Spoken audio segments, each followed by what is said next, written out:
Picture na kita eh. Asa? Ay, ako.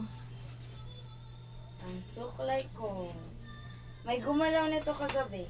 Wala lang magalaw. Kulang lang magalaw. Yun is yun. Pag nakita kong nandito mamayang gabi suklay ko, Uy, alam na ako sino kumuha. ano to?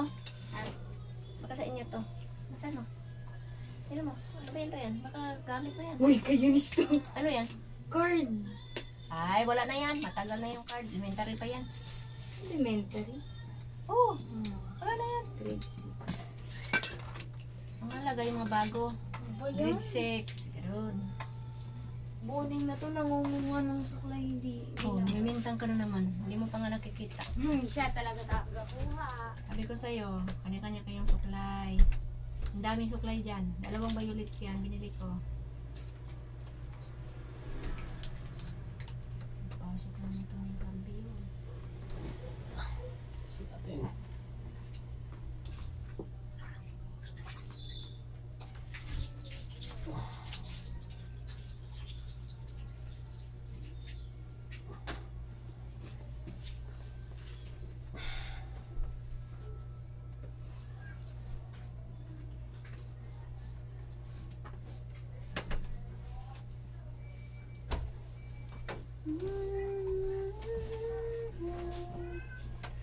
May isa pa dyan bago.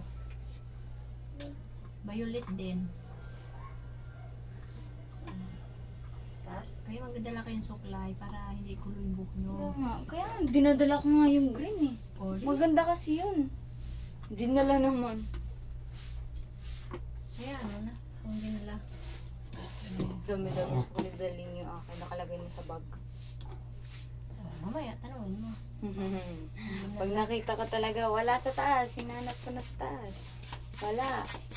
Pag nakita ko yung mamaya. Hayaan mo, trip na yun eh. Gusto na yun eh. Para bang ikaw, kung gusto mo rin, nakuha mo. Para sa kanya dalawa. Hirapan kayong dalawa. Panis. Maganda.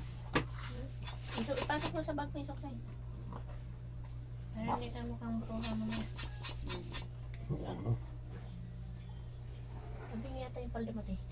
Hindi, sakto lang. Pabingi. Kasi nga ito, nakikita ko. Yung ganito kasi dapat pantayan sila sa harapan. Eh, yung kabila, nakaganon na. Oh. Kailangan yung harapan sa likod, pantay sila. Kaya sa katabingi. Kasi nakatabingi sa likod. Oh, yan. Okay na.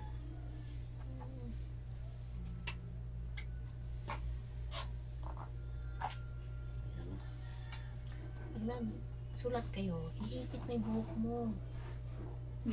Useless mag-ipit kung Hindi, natatakpan yung bangs. Ang liit-liit ng Hindi, lamig. ganun ah. Ganun. Wala ka naman ba? O kaya nga, yun nga.